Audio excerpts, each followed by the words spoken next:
is general in nature and does not take into account your personal situation. To make sure you get the most out of wealth, wine and wisdom, folks, please follow the house rules.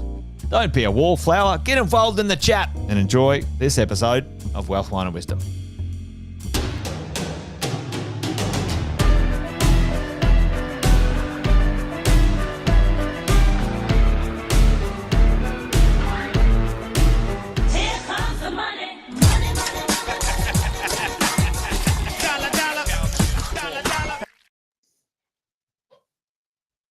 Well, happy Friday, folks. Hope you're all doing super well. Andy Fenton, Sammy Saggers coming to you. Sammy, happy Friday to you. Yeah, mate. happy Friday, everyone. Thanks for having me back again. I'm still on the coffee. I'm still on the bean. I need to get on the wine. So I don't know. It's been one of those crazy days where I've just had to keep going. Yeah, I'd like to slow down, but still more to do, Andy. So I'm on the bean. Mate. Wealth, wine, and coffee. This is wealth, wine, and bean. Well, team, hopefully you're having a cracking week wherever you are. Yep, we've got Sammy Saggers here replacing or filling in for. Maybe replace. Will you tell us what you reckon? Maybe. Yeah, I'm definitely filling in. I do. Jason Witten or a good replacement. But Josh, good to see you in. Courtney, amazing to see you in the house again. Josh, good afternoon. Good to see you. I think we've still got the Halloween effects on here, and yes, quite rightly so. You've got to be careful about what we say on this show. Courtney's on top of it. Sam, just be very careful. This is a politically correct show. Where Wealth, Wine and Wisdom, we don't push the boundaries of inappropriateness. We just talk about what's going on in the world of skullduggery and politics. Don't flick the bean, please. All right, thanks, Courtney. No, I'll refrain from flicking beans. I'm just drinking some bean.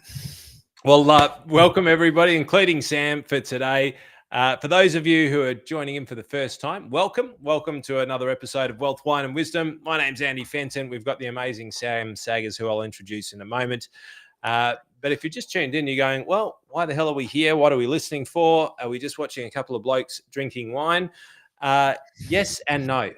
Ultimately, Wealth, Wine and Wisdom was born from trying to help business owners and investors around Australia throughout COVID period of time, where Jason and myself and Sammy went live almost 200 weeks in a row over 4 years, talking about what's going on in the world of finance, what's going on in the world of property, what's going on in the world of politics that relate to legislation, those sorts of things, and helping business owners and property investors and investors navigate their way through the complex world of investing and business, and using a bit of a positive lighthouse to keep you away from the rocks, because there's the politicians who don't know what they're doing. There's the media who want to scare you to death. And then there's people who rely on facts in order to figure out what we should be doing today. And ultimately, the goal of Wealth, Wine and Wisdom is to provide you with some insights and some detail of what's really happening in a world where we're not trying to catch you with clickbait journalism just to scare you to listen to us. We want you to be informed so you can make informed decisions and maybe a pathway to a better life, a more prosperous life, and maybe so you can take advantage of opportunities like many of our clients and listeners have in the past. That's why we exist. We like wine. Sam likes coffee. He also likes wine. But ultimately, we debrief the week. We have a little bit of fun with it. We don't take ourselves too seriously, but there are some house rules. The house rules are, if you're here, introduce yourself. Type something into the chat. Let us know where you're listening from. Participate. Ask some questions, because we are very fortunate to have one, I call him a property savant who's not weird. He's wonderful. He's Sam. He's hilarious.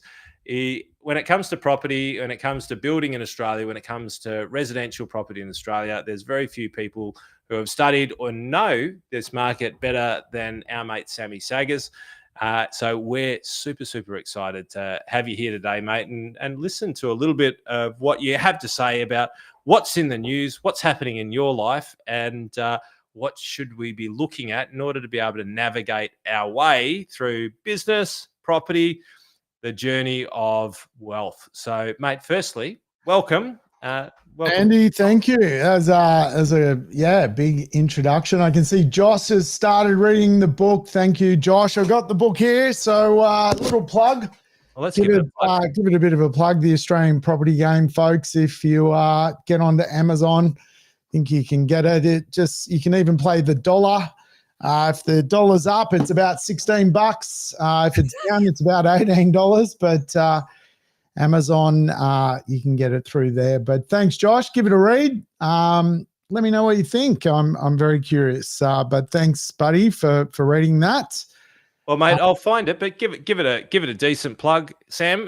If they read the book, what will they actually receive? What brilliance of gold nuggets can you provide without spoiling the book?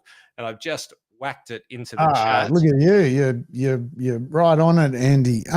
Mate, I tell you what, like a big passion of mine is just working out how to select assets, and think, becoming a property investor and taking your hard-earned money out of your business and putting it into other assets.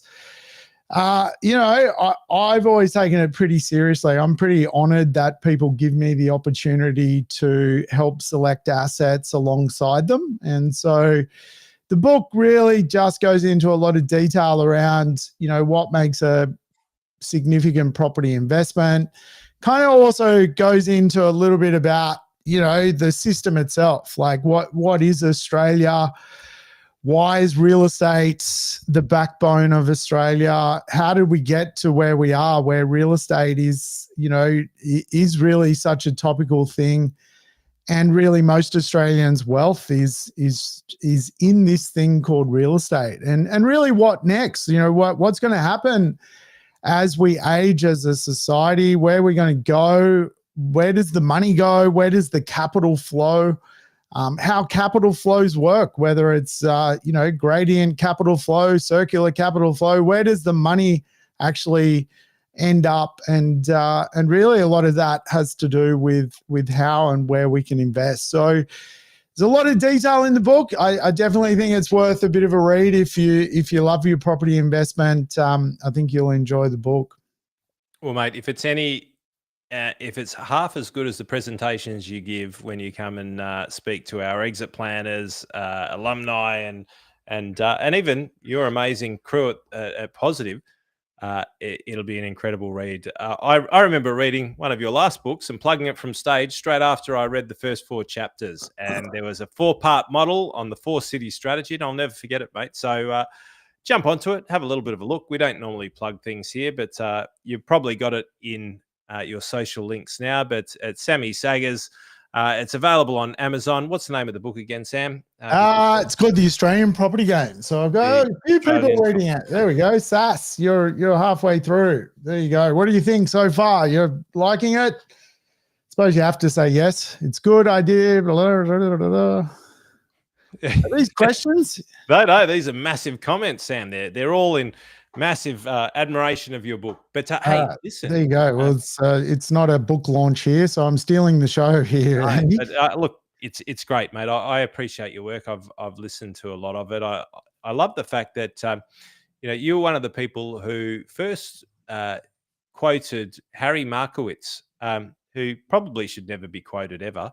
But in my world, Harry Markowitz was a brilliant mathematician who created the foundational hypothesis around diversification, and every single financial advisor in Australia follows their philosophies. You've done an interesting tilt on it, and you've kind of adjusted it for property investing, and you've said, well, look, if we diversify, if you're a property investor and you only love property, and if you diversify that property across different types of assets in different places, then you can have a portfolio that will not necessarily have the same volatility of 1 or 2 places or spaces in town. And there's very few people in the world of property who think as deeply as you. So Yeah, it's a way of just navigating through this thing called property investment, whether it's multiple states, multiple regions, and asset classes. I mean, at the end of the day, the more you build wealth, the more you do need to diversify it, and the more you can use things like what you teach, Andy, around superannuation and the tax system, and just certain assets make more sense in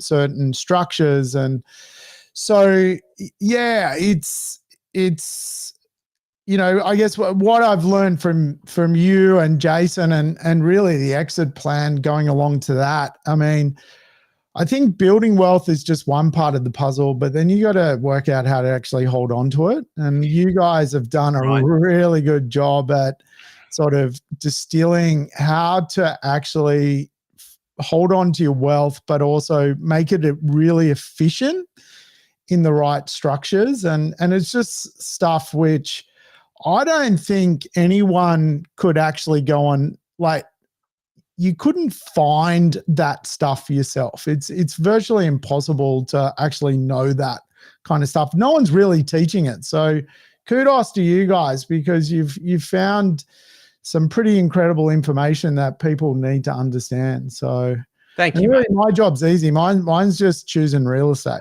So I know that you've prepared a few things that you've seen in the news at the moment. And by the way, ladies and gentlemen, that's the new type of bottle opener. Oh, wow. Stab it into the wine bottle, push the button, ejects air, and then wine comes out the top. Brilliant. Anyway, squirrel, my ADHD. Sam, you okay with I throw two questions and then we'll jump into what you've been seeing in the world, because I know that you've got some stuff that that I'd love to hear, and I'm sure that the team want to hear about property and all of these weird and wonderful things that are going on in property development, government changes, all of those sorts of things. But I have a question that's on everyone's lips right now, and I'd love if you're open just to riff on it for a couple of minutes before going into what's been happening in your world. The big headline at the moment is the youth of Australia will not be able to afford property. What do you reckon? Do you call bullshit, or do you call, yep, fair enough? I would say there's a bit of bullshit, because there's plenty of opportunities out there. Certainly what I see. I think it does mean for a lot of Australians, they need to live further afield. They need to put up with maybe, less impressive accommodation.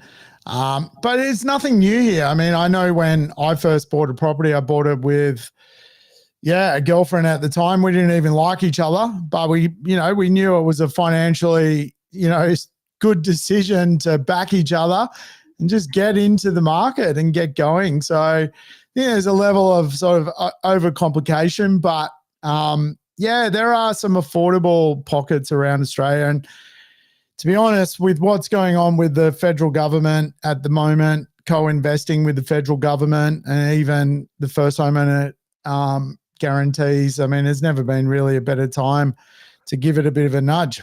And we'll get into that, mate, because I know you've got some stuff to share about that, about, getting in play with the government. What are the government incentives, first home buyers, what's all of that doing? And we're going to share a lot of that.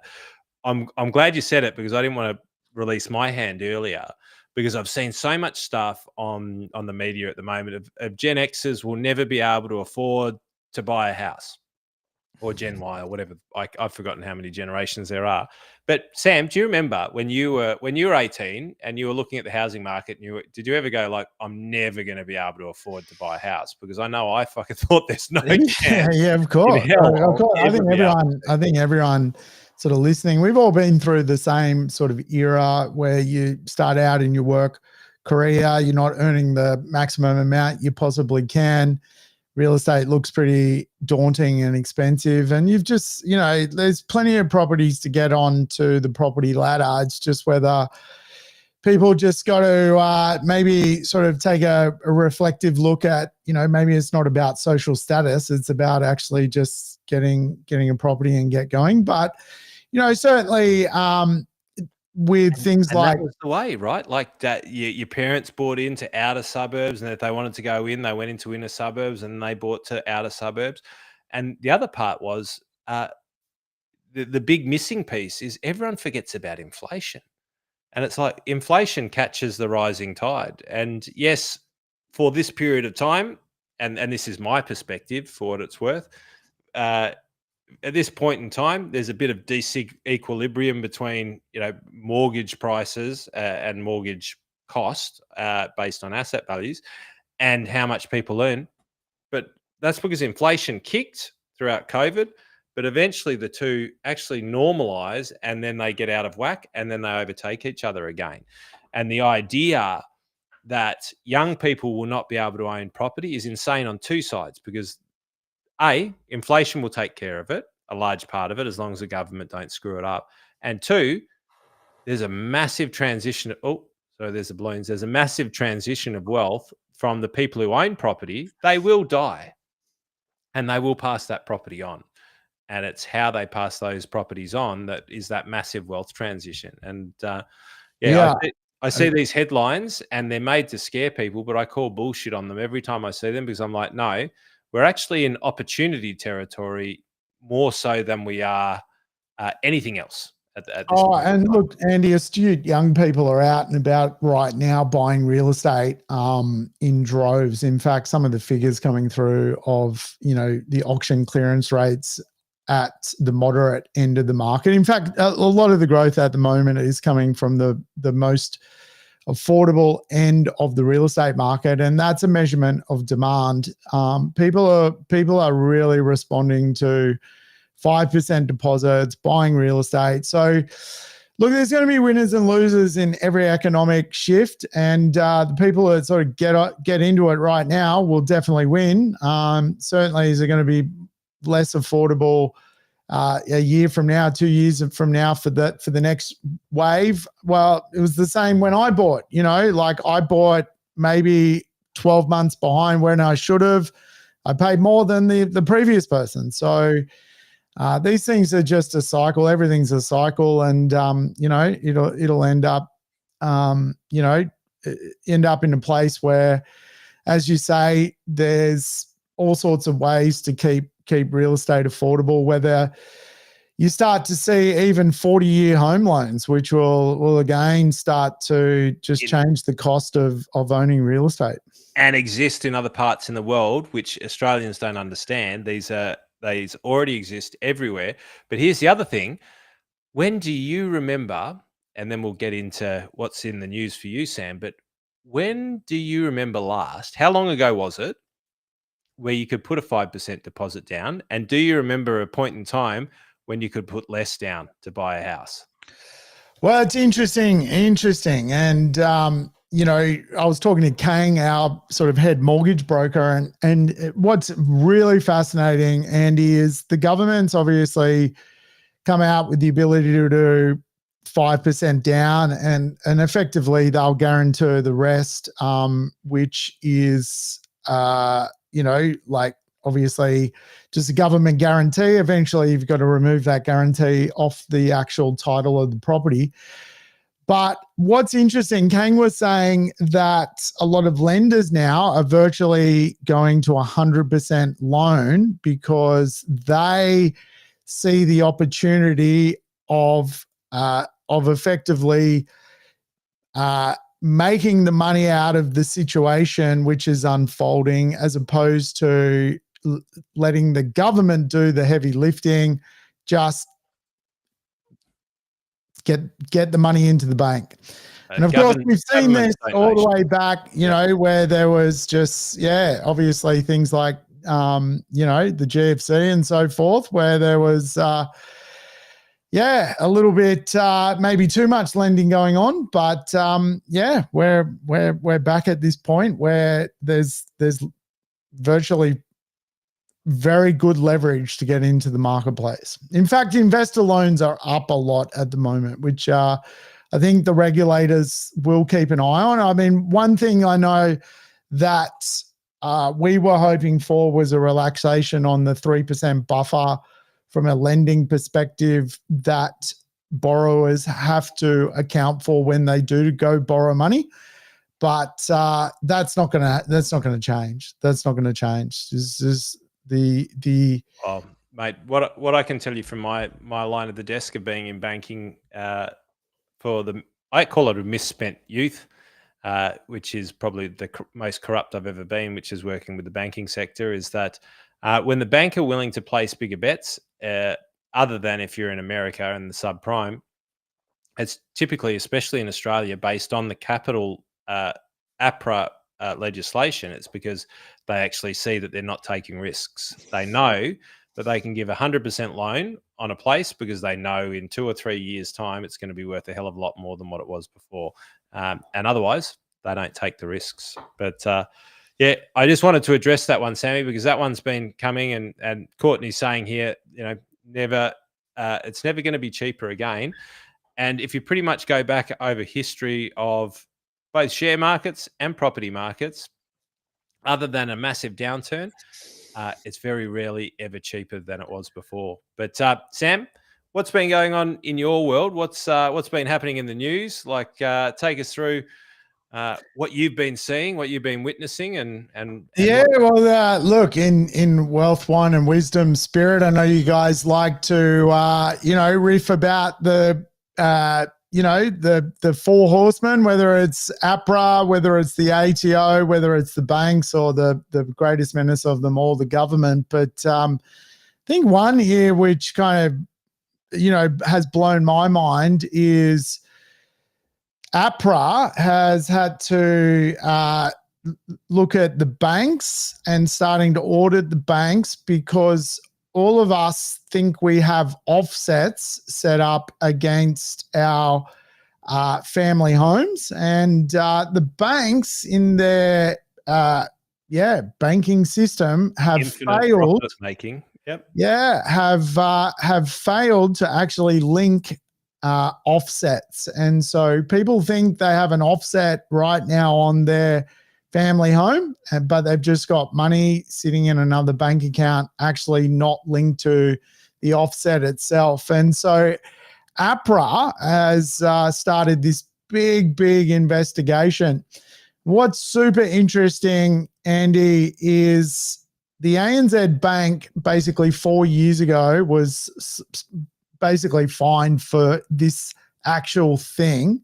Same behavior. And for this behavior. What do you remember what the fine was? Well, it says 25 million, but I think they just got fined another 240 million for rigging the bond market. But, and here's the thing. What was the upside for them? Oh, mate, it's a small piece to pay, isn't it? Just effectively, it's basically a huge proportion of their customers have thought they've had an offset. And of course, for anyone listening, the offset's pretty simple. Like, you put money in a secondary account. You don't have to, that basically offsets the interest you pay on the primary account. And it's a great way to effectively debt reduce, your property, debt, because you're not effectively paying on what's in the offset. But and of course, for a lot of people, they just assume that's going to be a thing, right? You just, you're not. For a lot of people, they're not doing the maths at the end of every month on their offset calculation. And lo and behold, all 6 big banks are effectively rigging the system, not linking the accounts. So I've had it happen twice, and right? But I'm a good spreadsheet man. I reckon I'm cut from the old cloth. And mate, you didn't grow up in a fortunate neighbourhood. You had parents that probably watched the cash a little bit similar to mine, and sure, I spreadsheet mine, and I'm like, well, hang on, mine needs to be different than this, and I don't do a crazy calculation on it. But more recently, even it happens to me, I'm like, hang on, I shouldn't be paying this much interest. I've got $100,000 in my offset account. Why is my loan still paying the same amount of interest? And they're like, oh, sorry, we forgot to link it. sorry. Like, hang on. How's about you backdate that to the next Yeah, last 2.5 years? Absolutely. And I think actually it's happened to me before where a year's gone by and I've gone, what the hell? So it's become, maybe it's like the user manual of when you sign up someone, just human error, forget to link it. Hey guys, make sure you don't link as many this month. But it's $307 billion has not been offset. So yeah, 25 million for 307 billion. What's the math on that? Jesus, we need to figure that out. That's got to be a few $1,000s per individual in Australia. That's insane. It's huge. There's no reason the banks punched a decent profit. Holy shit! Yeah, well, we've got isn't the Commonwealth Bank the most expensive bank stock in the world right now? So it's like obviously worked out how to create some pretty good corporate profits by making sure it doesn't actually do what it's supposed to do. It's a mate. The banks ain't banks anymore. They're a very different beast. But, they're a different beast. But on the bank theme and APRA. Very, very interesting. Obviously, responsible lending came into the market back in 2019 after the Royal Commission. But as you know, Andy, as a former man who was connected with the banks, there's always ways around it. And Macquarie Bank has basically just had to close down its trust and company lending model. So effectively what was happening was investors were buying real estate basically in trusts, whereby banks did not require the financials from the trust. And even at a Macquarie level, they didn't need an accountant to sign off on whether the trust was income producing. So it's effectively a loophole how to get money out of the banks. The banks obviously loved the loophole, but then APRA sort of started to sniff about when it came to this kind of model of lending. And as you can see from the data, the sort of investment lending in the market at the moment is quite high. And so this is one thing that APRA always gets a little bit nervous about when investor lending's too high. And a lot of investor lending has been done through the trust model at the moment. It's certainly the way to do it if you're doing sort of a commercial property. A lot of resi properties were being bought through this kind of model. And so, it's just an interesting one that it's caught the eye of the regulator, and already one of the first banks has kind of opted out of offering it. They were offering it effectively, well, according to Kang, effectively with, you didn't really have to disclose too much to the bank to get the loan. So, Well, so I think this is a crock of shit, Sam, personally, because you and I both know the reality behind this, and I'm going to assume it is that basically what they're saying is we don't want you to take unrealistic risks with your leveraged money to buy real estate in Australia. And prima facie, you go, oh, that's fair enough.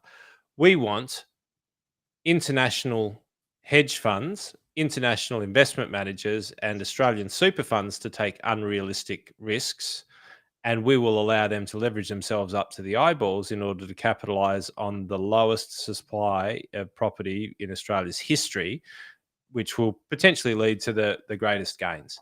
I think it's a crock of shit, Sam. Like, honestly, I look at that and I go, yes, I understand.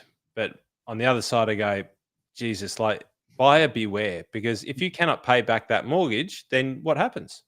Yeah, it's a free market.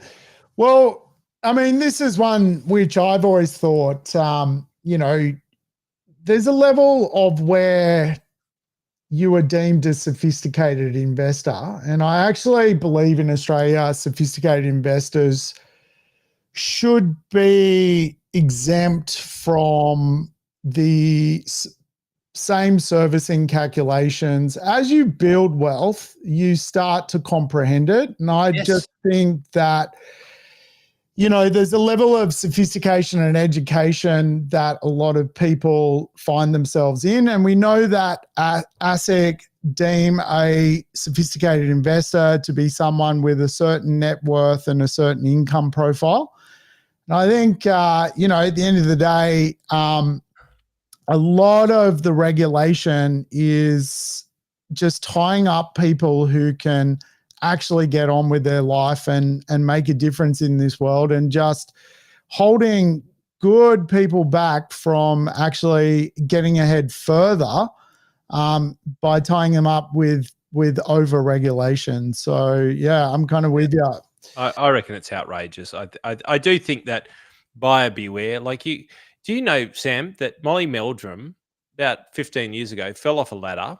He was a well-known character in Australia. He fell off a ladder, cracked his head open, almost died. And then they tried to pass a law in Australia that said anybody who climbs up a ladder needs a helmet.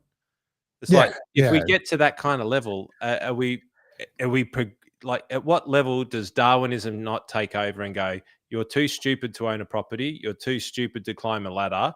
If you do that, you are going to die. Yeah, it's crazy. It's crazy. And look, ASIC has a version of who is a sophisticated investor. And I think if you want more supply of real estate in this country, if you want more affordable properties, let capitalism do its thing. Those people who have passed the test of capitalism should be let loose, if you ask me. Certainly, I think people who, are learning their way, it protects them that they're not doing too many things too crazy. But certainly, I think if you are deemed a sophisticated investor, you should be capable of getting into the market and borrow as much as you possibly can. And I think that's an intellectual assessment rather than a monetary assessment as well. It's like, if I can quantify the risks, I should be allowed to take it, because I can go to the casino on Saturday and spend my money, but I cannot invest it in the same way. And I think that's ludicrous. And Courtney, it may never. Will it be cheaper again? It may be cheaper in a short period of time, but I can guarantee you over 20 years, based on where it sits, it's never going to be that way. So what's happening in the first home buyers, Sam? Because this is... Yeah, well, we were talking about this before, Andy. First time, getting into the market. Obviously, the federal government is, provided... Buying real estate. Yeah. That's what they're doing, isn't it? Yeah, provided this little 5% deposit thing. And of course, one of the reasons they wanted to do it was to keep housing affordable. And it's already sort of, it's already underway. The cat's out of the bag, and we're already up 6% since the first homeowner plans come together. So 6%, is that the stat? That's the stats. So housing is more expensive by 6% already, based on what they've done. Yeah. Wow. Over the last quarter, not annualized, but it's starting to happen. So if you're a Labor voter and you're young, and you're saying they're introducing policies to help us, just understand that policy they've just introduced, which is meant to help housing affordability, has actually just increased in 1 month the cost of property by 6%. They give you an additional 5% deposit, but the cost of the property goes up 5%. So let's just do the math, right? Property worth $1 million used to have to put 200,000 down. Now put 50,000 down. Cost of $1 million property went up $60,000. You wait until next month, and you wait until you see that 5% deposit will be the same as a 20% deposit in a matter of minutes. Look, it certainly kickstarted the market below the price limits for the scheme. And yeah, look, anecdotally, we've had team go to auctions, miss out. Properties are going above the reserve price, and it's all linked around just a huge amount of demand of young people going, well, this is great, I'm going to do it. And think about it, Andy, like a lot of mums and dads have had to go, okay, I'm going to give my, son or daughter $200,000 out of the family nest egg. Shit, that's a lot of money. So for parents right now, it's like a sale. It's like a half price sale. So if you've got a daughter and it's, you want to help her get into the property market, you only have to give her 50 grand, not 200. You're going, oh, this is great. Let's do this while it's happening. Yes, Sam. And this is the part that it's Black Friday sale for parents. It's Black Friday property sale. It's Black Friday inheritance. 100%. Yes, it is. This is what these morons miss: is that everyone will die. You're going to die, Sam. Just newsflash. So will I. And in my world, there's no sequel, like Ricky Gervais says. But my property has gone up exponentially, like off the charts, like almost 3 times. Just my resi, not the investment stuff. And you go, well, if parents are so worried, it's like, well, take a little bit of the equity because I'm never going to be able to spend it. You get in, you buy the property, get your 5% deposit, then we can give you some cash in there, get some investment property based on the asset value that we have. Like, it's the myopic view of like, oh, lack, I don't have as much, but holy shit, like the much is coming, if that makes sense. Like, it is, and again, anecdotally, the sort of Gen Zs, the millennials that I'm talking to, it's like, oh yeah, mum and dad were worried about getting some money out of the family home or the family nest egg when it was 10 or 20%, but at 5%, it's coming out right now across the country, and it's yeah, we're only talking, we're 6 weeks into this thing. The market's moved. We've seen some suburbs go up by circa $15,000, $20,000 already at a median price. Holy shit. So it is definitely stimulating a level of demand. And you can see that across a lot of the auction clearance rates in the price areas of where you can afford this kind of product range. But probably the new one to be added is the shared equity scheme coming through the system. And this one's just getting started, Andy. It was legislated last year. There was some further sort of legislation movements on it, but it's ready to go now. So basically how it works is there's around 10,000 places made available every single year for sorry, Sam. This is a government incentive that's available to everyone. It's available to people that earn a certain price metric. They need to have a 2% deposit. And they need to earn roughly under about $140,000. And it's so 2%. If they've got if they earn around about 140, and we won't quote it right now. Yeah, go to the site, have a look. Roughly around about $140,000, and you can front up a 2% deposit. You can do what you're about to talk about. Yes, you can buy a property, and the federal government will be your joint venture partner. They will co-invest with you, and they will own up to 40% of the home. All right, Sam, before you keep going, good thing, bad thing?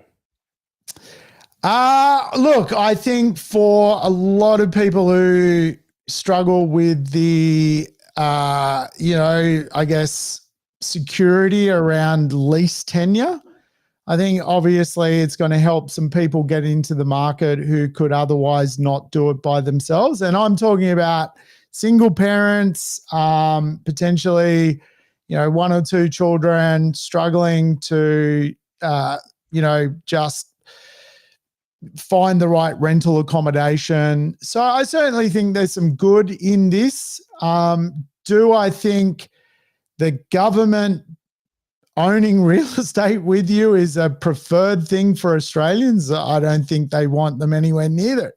But there's obviously a fund set aside, the Australian Housing Fund, and apparently up to 500,000 Australians qualify right now for this particular scheme. And who knows? It could be a thing. We could all be owning real estate with the Australian government soon.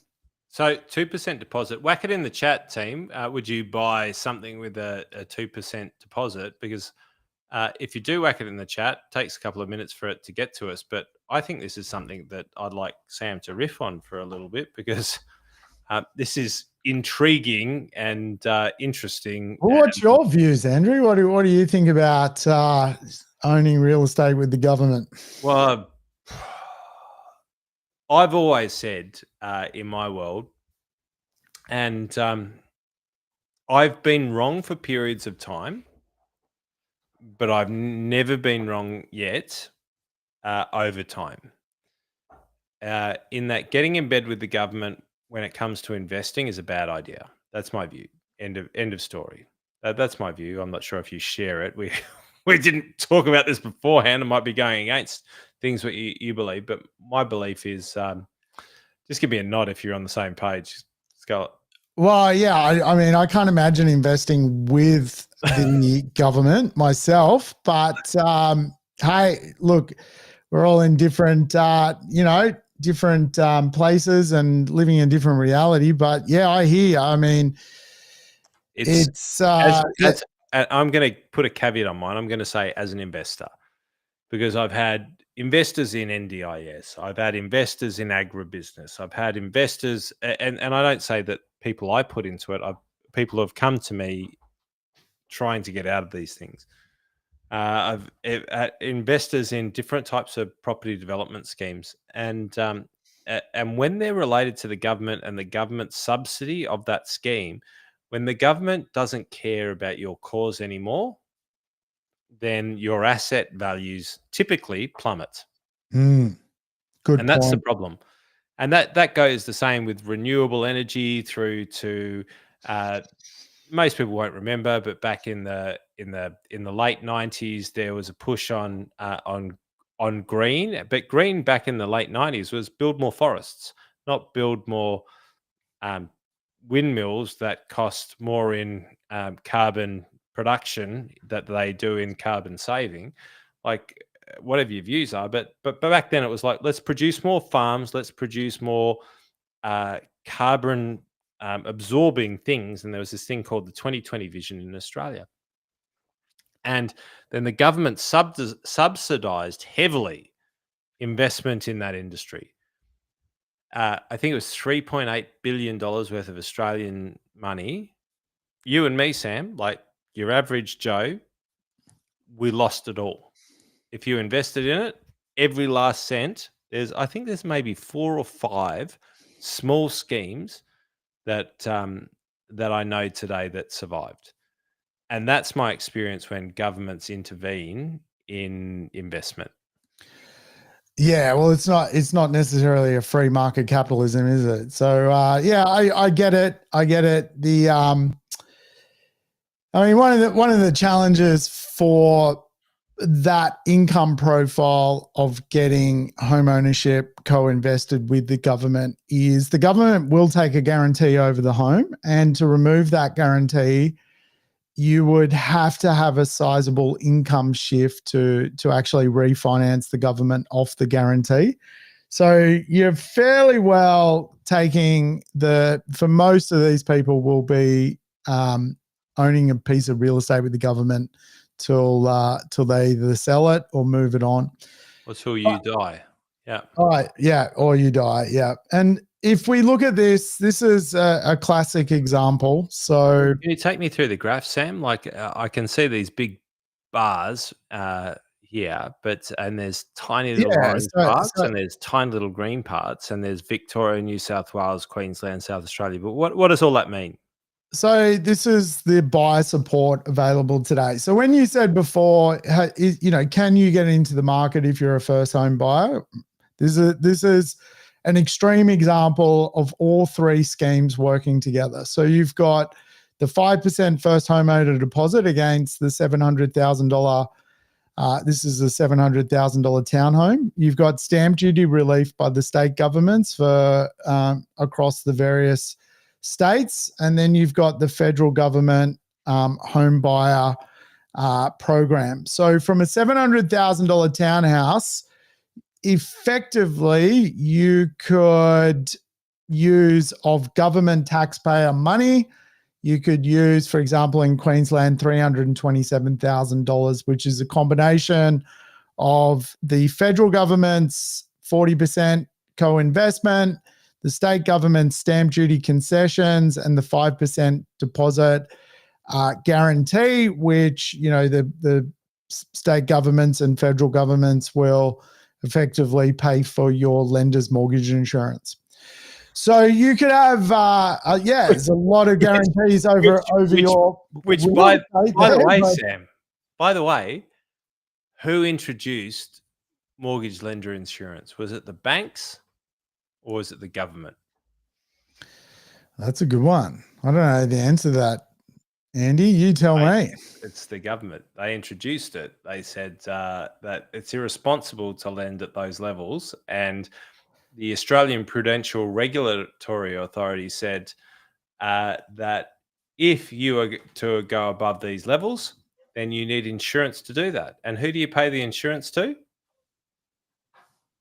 You pay the insurance to the bank. Just another. Yeah. Wow. It's another way to fund the world's most expensive bank, which is the Commonwealth Bank. But Andy, that's kind of where the news. That's what's going on, and it's interesting set of times. We're definitely seeing a new focus at the bottom end of the market, and it's definitely driving up the prices at that sort of bottom scale of the market. Well, team, whack out a question in the chat if you got one for Sam, because we don't often have him here. I know that he's got a little bit in reserve while you think about your question, but if you got something on your mind, it might be, do I get involved in the first home buyers? Do I get my kids involved in the first home buyers? How do I get my kids involved in the first home buyers? Should I be worried about the fact that there was meant to be interest rate changes, but there aren't? Like, whack the question in. Well, one question I get a lot, Andy, is the money free? And the answer is no. It's guaranteed. So you have to remove the guarantee off the title of the real estate. You have to be able to refinance the government away. So even the first homeowner 5% guarantee, there is a caveat over your property to refinance the government off the property. So you are carrying with it effectively a caveat on your property from the government. Do you reckon that the government are going to send the bikies around to collect, Sam? I don't know if they'll go that extreme, but it just means that whilst a concession is a concession, a guarantee is a guarantee, and so obviously we have state government stamp duty concessions, which means you don't have to pay. But then a 5% guarantee is there's a guarantee on the property, and so you at some point have to remove that guarantee, and you can remove that guarantee by selling the property and paying it back. But it gets you into the market, but it is not free money. So Jamar, just by the way, we're mates on Facebook already, but I've had somebody reach out by J Mar as well on. So you might be a troller, you may not be, but if you're the real big fella, let us know. But the question is, regardless of whether it's a troll or not, how long until you expect housings? Just for context, Sam, I know JM, I'll call him now, but it could be a spoof account. How long until you expect housing supply to meet demand, if ever? If ever. Well, yeah, it's a good question. Actually, do have some slides on I'll bring it back up. Yeah, we can go over that. I don't know if this is Jamar you, Andy? Is that you? It's a friend of mine, but I have been spoofed, Sam. I have been spoofed recently, which means you probably already know it already because you're a very famous man in your world and even in the world. But more recently, my Facebook, my Instagram, of which I don't have that many followers, but we do what we do in them, and people have been plagiarizing them and pretending that they're us, and they've been putting it out into chats and saying, join my chat, join my this. We're obviously doing good things out there, Sam, and you're a massive part of it. And so as a result, we're starting to get them back. And Jamar is either a good friend of mine called Jeremy from the past, or a complete cocksucker who is who is fraudulently doing his account. There we go. His socials got hacked. Had to redo my socials. Isn't that a thing? It's unbelievable. I've had a few people have their socials hacked, and the blackmailing to get your Instagram account back is just rife at the moment. So in my world, I'm like, well, mate, we will have a chat before I put you onto my channels, and then I'll delete the old one because I've been hacked a couple of times, and it's not nice. It's kind of like somebody looking through your underwear drawer. Yeah. No, I get it. It's So while I'm trying to figure out how to bring up your slides, are you a boxers man, or are you more of a brief man, or do you just freeball it? Well, I might save that one for another day, but I guess the question we had was, when will supply and demand sort of reach a balance? And it's interesting, there's some pathway programs of a lot of state governments to bring supply into the marketplace. And I think certainly New South Wales is due to be capable of bringing more stock on. And one of the reasons governments are pretty concerned by the rate of construction is things have really slowed up. Now, the photo you see on your screen, the gentleman's not dead. He's just at my house doing a renovation. And this is really one of the challenges we have in Australia. This is one of our... I think that's what they call a mind rejuvenation while getting paid for a legitimate renovation. I was joking to my wife. I think he's having a working holiday at my house. He's on holidays at this point. But in an all serious note, if we look at the time to build the what can create the most supply to the market, which is apartment projects, we've virtually gone from 1 year and 7 months back in 2013, effectively 12 years later, to virtually double that at 2 years and 8 months. So it's a very, very, very, very unproductive rate of production at the moment. But a lot of the governments have clued on to this, and they're starting to bring through different diversity codes. And they've diversity codes, Sam.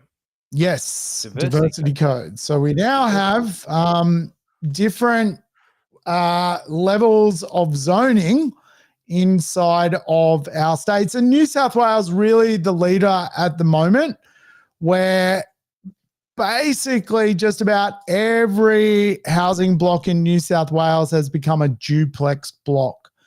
And so this is designed to speed up the missing middle, one of the challenges government has is in the areas where people really want to live, that sort of 15, 20, 25, 35 kilometer the city kind of marketplace, it's been very hard to bring density to it. So they've pretty much created in New South Wales, in Sydney, Wollongong, and Newcastle, a code which allows for just about every home to become a duplex. So you just need sort of a 400 square meter block, which every block effectively, or just about every block is, and you can build 2 dwellings on one title.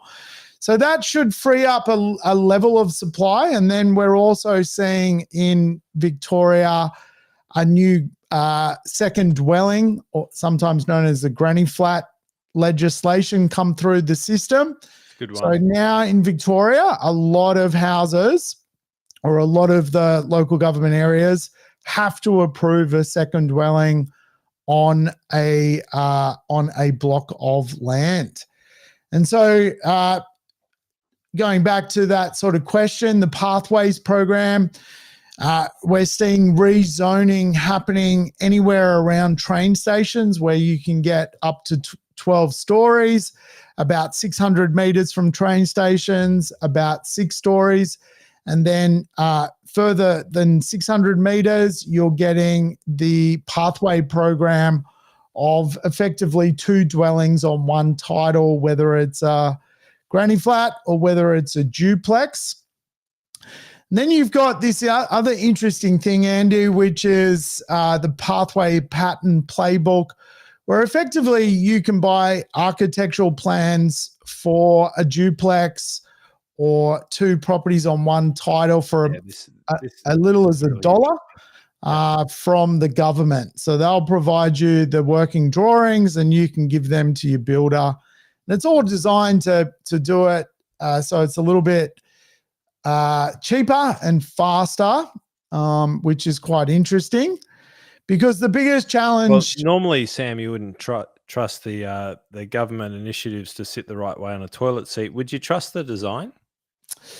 I think it's an interesting way to get the basics of what you can put on a block, and then potentially bring in some more architectural flair. You would take it to the builders and their drafts team, and you would improve upon it. But build the walls and then retrofit the insides with style. Yeah. Oh yeah, for sure. For sure.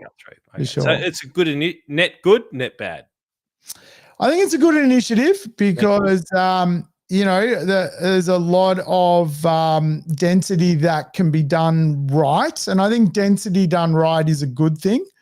Opportunity, like for your average hunter, investor, person who loves real estate and stuff like that, is this an opportunity? Because it seems big opportunity. Duplex blocks in Sydney today can absolutely, if you've got the budget to play the game, there's money to be made as effectively a small development sort of team doing the duplex and then flicking them for sure. 100%. So that's kind of like being a property developer in your own right? So yes, opportunity high, knowledge potentially low, but if you find somebody to help you bridge the gap between knowledge and capability of producing that, then there's a net positive. Oh, net positive. Yeah. And a lot of New South Wales or Sydney listeners probably, I assume there's some people tuning in from Sydney. I've got a question for you guys or anyone listening. If you are from Sydney, are you seeing duplexes pop up in your suburbs? Are you seeing them? Because I certainly am. In the chat. I'd love to hear if you're starting to see duplexes come out. I live on the Northern Beaches and we're starting to see them pop up around the Northern Beaches. I'd be curious if you are from Sydney, if you're seeing anything. But it's an interesting point that Alexis brings up. It's like, well, the government aren't going to say no to the plans because they can't say that they're not looking right.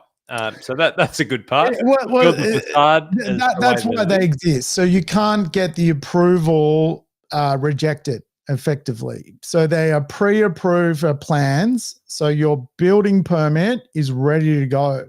So the shed is good, and what's inside is yours. Yes. Yeah. Yes. Yeah.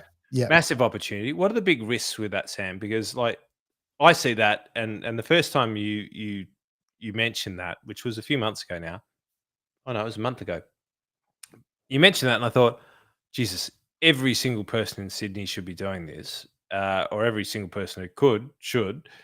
What's the risk? Like, where do you need to get additional knowledge in order to be able to make sure that you don't screw this up? Because it's like I have seen governments bring in these initiatives and then create these horrible arbitrages of failure where a lot of people go, "Oh, that's a great opportunity." They jump in, they fuck it up, they lose everything, and other people jump in and with the right education, right support, make make a mozza. So, where do you Well, see it? look, anything to do with development carries a level of risk, and if you are planning on buying a block of dirt and building a duplex on it, and then trying to sort of to flick them, it's just a mathematical equation. It's like any feasibility in development.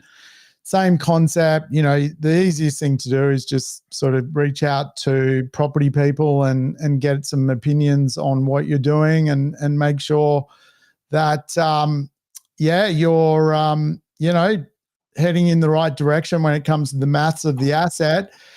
I But see it as a massive. It was a loaded question, Sam.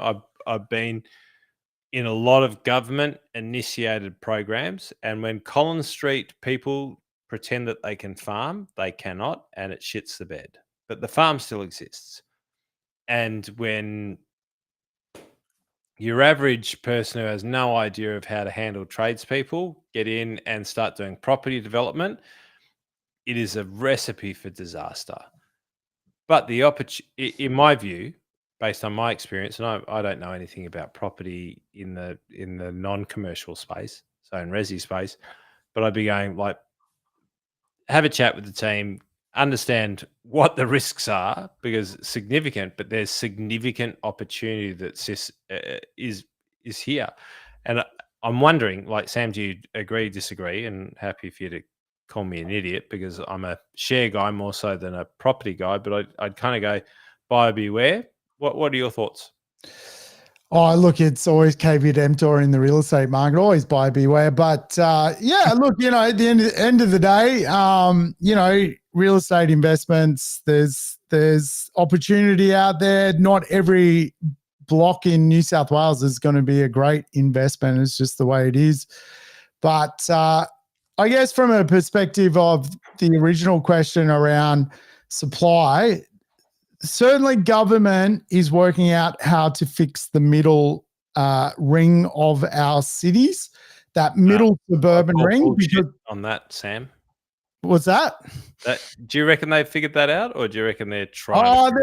They're working towards it with this kind of policy. I think it's a good policy because you've got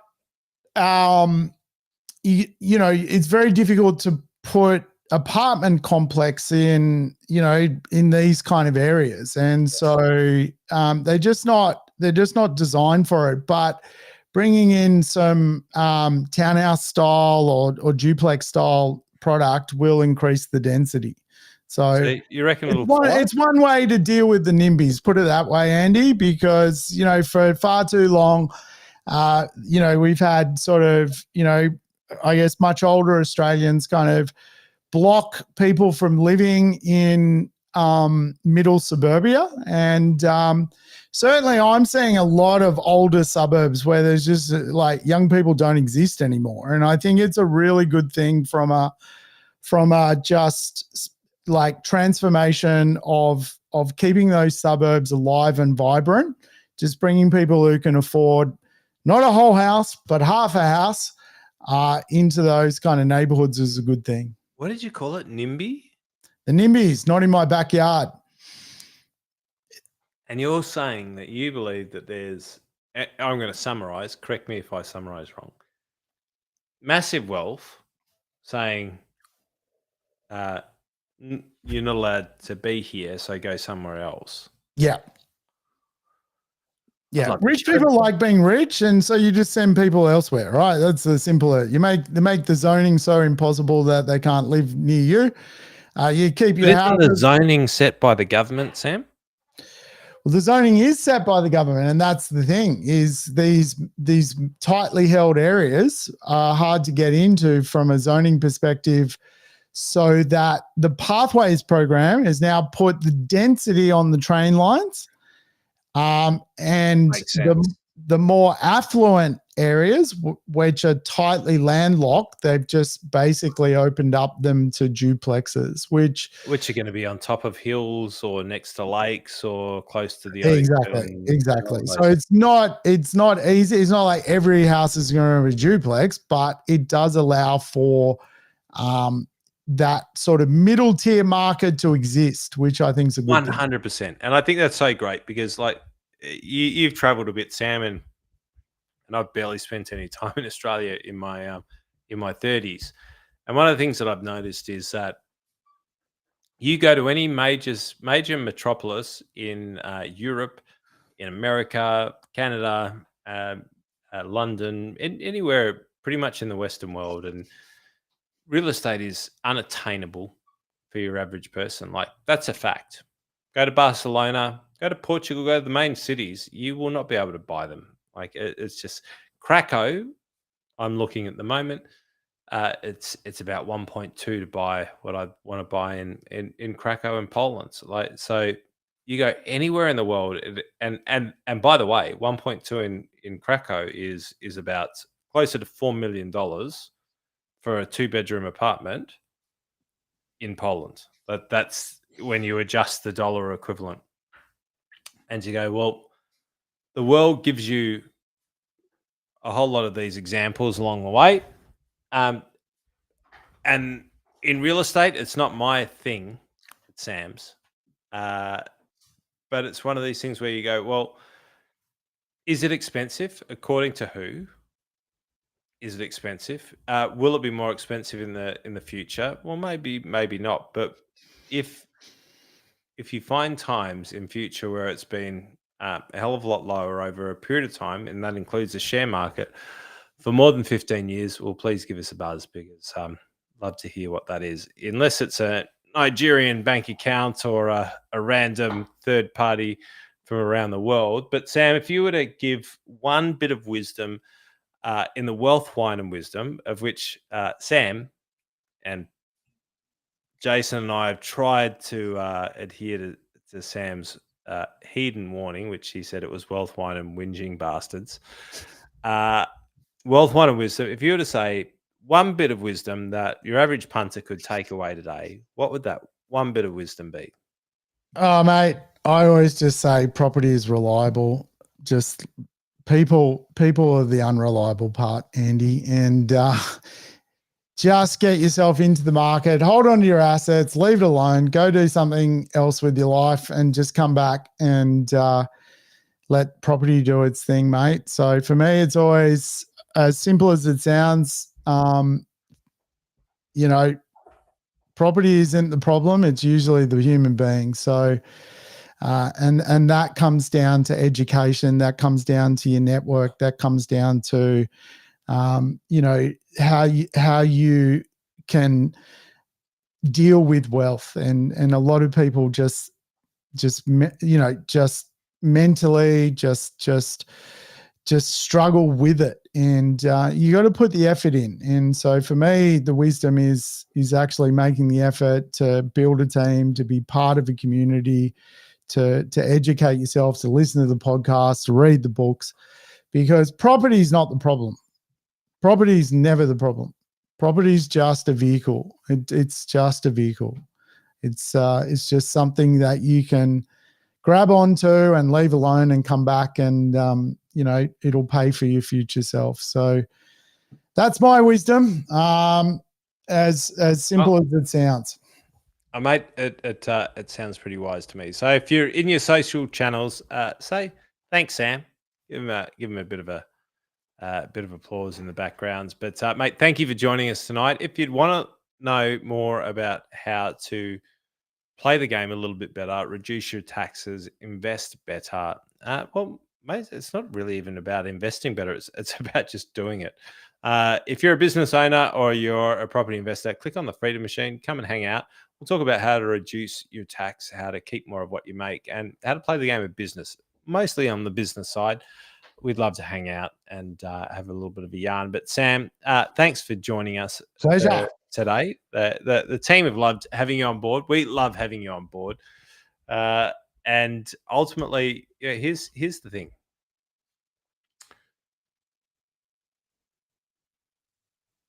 You can look back over generations anywhere in the world, and every grandfather and grandmother will talk to you about missed opportunities.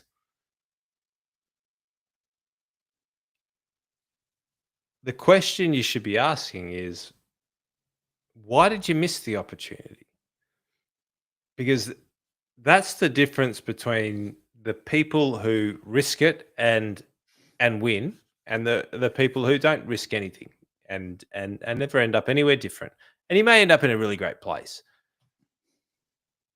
But if you talk to people who take a risk, and there's two types of people, and you get to the bottom of the roller coaster and they're like, can't deal with it anymore, I'm out. Or maybe they shouldn't have jumped on in the first place. And other people who jumped on and it just went like the GFC and rolled through it. I think it's a really interesting journey. And one of the things I love about talking with Sam and talking with, you Joe everybody's, is that Sam's been doing this for how long? 20 years? 30 years? 30 years. 30 years. Fuck, you don't look old enough. I know. 30 years. Sam's been doing this since he was 5. And and what Sam knows is the difference between here and there is that, right? The journey is not linear. It's up and down. And Buffett said it years ago, it's time in the market, not timing the market. And I think that if more of us could understand the fundamentals of just play the game, whether it's share market, whether it's property market, you've just got to be in the game to be winning. And if you want to figure out how to do that, like jump in, join the Freedom Machine, have a look at Sam's book. What's your book again, Sam? The Australian Property Game. It's on Amazon. It's a great book. And so's the Freedom Machine. So make sure you come along to that because, like I said at the beginning, Andy, I think building wealth's like something I can help people with, but keeping wealth and making sure your foundations are right is really what I've learned from you guys, which is incredible because like you can make just mistakes as you go. And we all make mistakes. We're all sort of learning as time goes on as much as anything else. But what you guys have been able to create is just, take all those lessons and distill it into a framework, which is incredible. So well, mate, I really feel confident on like how to keep wealth now. I've been pretty good at building wealth, but now I've got more confidence around how to actually hold on to the stuff. Well, mate, it's twice, and maybe I'll join you there one day. But it's two things. It's if you're not wealthy, you don't have wealthy people around you who give you the right advice. You get the wrong advice from people around you that keep you safe in the society that you live. When you start to become wealthy, you start to find that some of your friends and family end up bucking and looking at you in a different way. And that's totally okay, because at the end of the day, like you'll be able to help them out if it gets worse, but you're not a different person just because you've been able to achieve a little bit more. But the secrets between being here and being here, they're not that advanced. Like, property, you know it well, but at the end of the day, Sam, 20 years ago, if I had $50,000 and I was going to have an income for the rest of my life, what would you tell me to do? Just buy some property. and I could tell you to buy CBA shares. And you know what? By now, Yeah. I'm pretty fucking happy. Exactly. As simple as it sounds. Property is reliable. People are not. The journey is the challenge. And yeah, you know, I would describe us as journeymen, Andy. That's what we are. You know, we just still going. So it's a conveyor belt. But you know what, team? Just jump on, because at the end of the day, the earlier you jump on, the more you allow Einstein's law of compounding. Well, it wasn't his law, but it's the law that helped us all, the law of compounding, and you'll be better off as a result. Start your automatic acquisition or investment plan now, and you know what? Whether you're seeing this video now, whether you're seeing it over the weekend, like Sab here, say thank you to Sam. Join us on the Freedom Machine. There's one more left for the year, and it's either next Wednesday or the Wednesday after. If you care, you'll try and find out. If you don't, well, you don't. We'll see you in the next year. But the prices are going up for all of it anyway. But Sam, thank you for hanging out with the coffee. No, thanks for yeah. I might go over wine now. I've run out of coffee. So thanks, folks. Thanks for tuning in, and yeah, make sure you jump on that Freedom Machine. And yeah, I'm sure I'll be back next year for a cameo while Jason's away somewhere. Multiple cameos. Well, I know that you'll love hearing from Sam, because, mate, you are an absolute, like, when it comes to people who talk about property, you're absolutely, and I don't say this just to say it, I don't think I've ever met anybody who looks at property the same way, and I don't think that anybody has analysed it in the same way, and I don't think that I know anybody who is as compassionate to the end investor as what you are. And you know, you're constantly looking for value in the market, not just to distribute the market. And I know that about you, mate. And that is something that I see in you. And Jesus, I hope that everybody else who sees you see in you. It's the nicest thing you've ever said to me, Andy. It's beautiful. Well, it's fucking true, mate, because you deserve it. Because most people just look at what looks good and what can sell well. But Sam looks at things as to what is good and what is good value, and what I'd feel comfortable in actually giving to people, because they'll be able to get value out of. And mate, that's your unique gift to the market, because that differentiates you from everybody else, and that's from me to you. That's how I see you, and that's what makes you you. So, ladies and gentlemen, I'll take that definitely. Well, thanks, Andy. Thanks everyone. Much appreciated. Come and join us, and see you next week for the last episode of Wealth, Wine and Wisdom for the year. It may turn into what Sam Saggers calls it, what? Wealth, Wine and Whingers. We might be whinging a little bit about the government, but either which way, we'll be here next week. Last one for the year. Thank you, Sammy. Thank you, team, for hanging out with us and having a glass of wine and having a little bit of fun.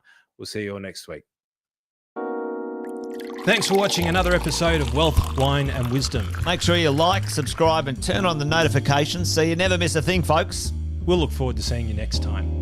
Debrief the week with Wealth, Wine and Wisdom. Every Friday at 5 p.m. Victoria and New South Wales time.